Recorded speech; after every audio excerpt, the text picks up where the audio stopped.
Bismillahirrahmanirrahim. Assalamualaikum warahmatullahi wabarakatuh. Teman-teman yang berbahagia, pada kesempatan kali ini kami akan berbagi informasi melalui video ini tentang bagaimana caranya kita mengecek dana PEP itu sudah masuk ke dalam rekening atau belum. Jadi cara ini kami praktekkan melalui laptop, namun bisa juga kita sebenarnya mengeceknya menggunakan HP. Caranya pun sama.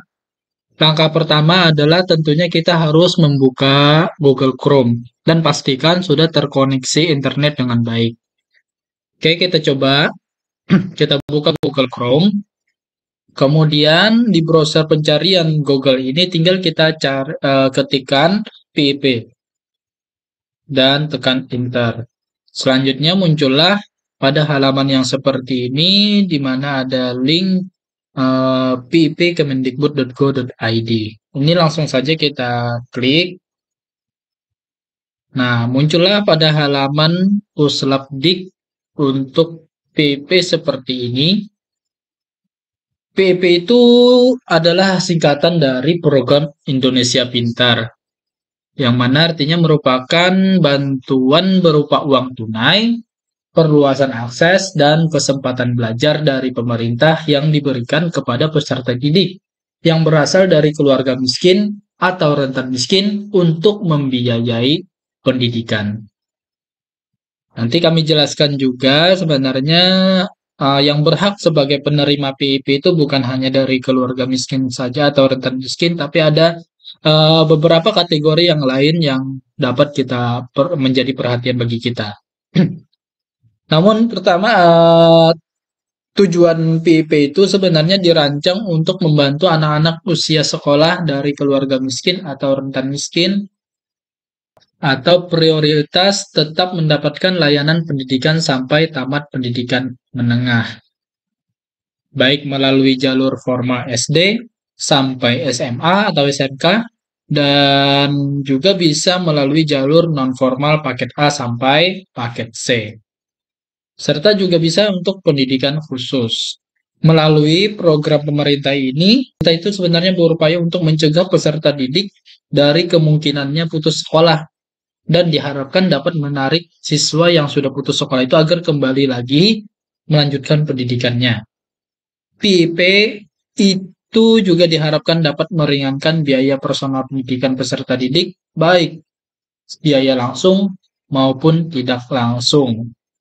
Misalnya saja PIP ini dapat digunakan oleh peserta didik dalam membiayai kebutuhannya untuk keperluan sekolah. Misalnya membeli seragam, membeli buku, buku tulis, pensil, dan keperluan sekolah lainnya. Kemudian adapun penerima PIP itu kategorinya diantaranya adalah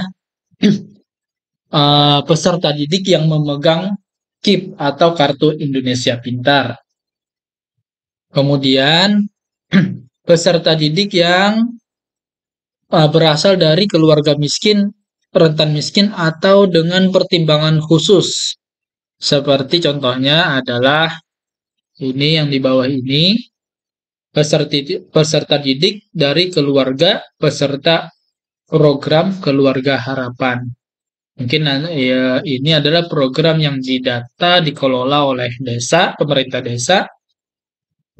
Nah, di mana peserta didik tersebut misalnya memiliki menjadi anggota program Keluarga Harapan di keluarganya, maka dia juga berhak untuk diusulkan atau mendapatkan atau ditetapkan sebagai penerima PIP.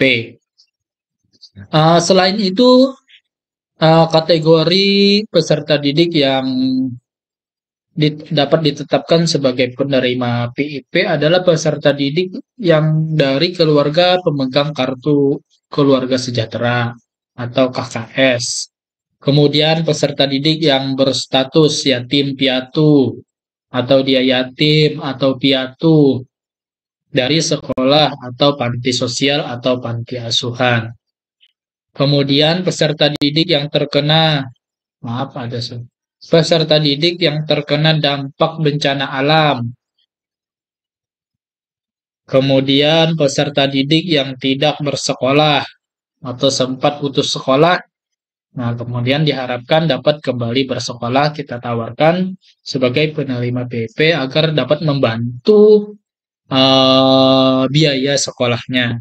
Kemudian peserta didik yang mengalami kelainan fisik, ada kecacatan, ada dan sebagainya, kemudian ada korban musibah, kemudian orang tuanya pernah mengalami pemutusan hubungan kerja atau di PHK oleh tempat kerjanya, atau peserta didik tersebut berada di daerah konflik, kemudian dari keluarga terpidana misalnya keluar peserta didik tersebut, atau peserta didik tersebut orang tuanya berada di lembaga pemasyarakatan, atau peserta didik tersebut misalnya memiliki lebih dari 3 saudara yang tinggal serumah. Nah, dia berhak atau dapat diusulkan sebagai penerima PP. Kemudian peserta pada lembaga kursus atau satuan pendidikan nonformal lainnya juga dapat diusulkan atau diajukan sebagai sasaran atau sebagai penerima PP program Indonesia Pintar. Baiklah, kita lanjut kepada inti dari video ini adalah kita cara mengecek apakah peserta didik atau yang bersangkutan sendiri dapat mengecek secara mandiri atau secara dia sendiri. Peserta didik itu sendiri sebenarnya dapat mengecek dia itu penerima PP atau tidak. Nah, gitu.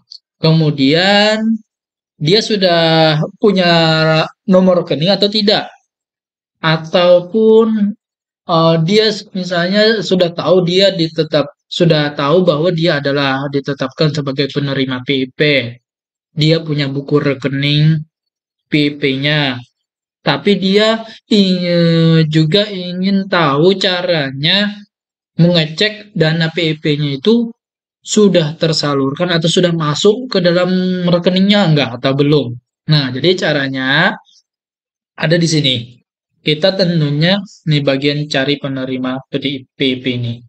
Tentunya kita harus memasukkan nomor NISN dan NIK. NISN ini adalah nomor induk siswa nasional yang didapat dari sekolah. Tapi sebenarnya kita pun secara mandiri bisa mengecek nomor NISN kita di Google.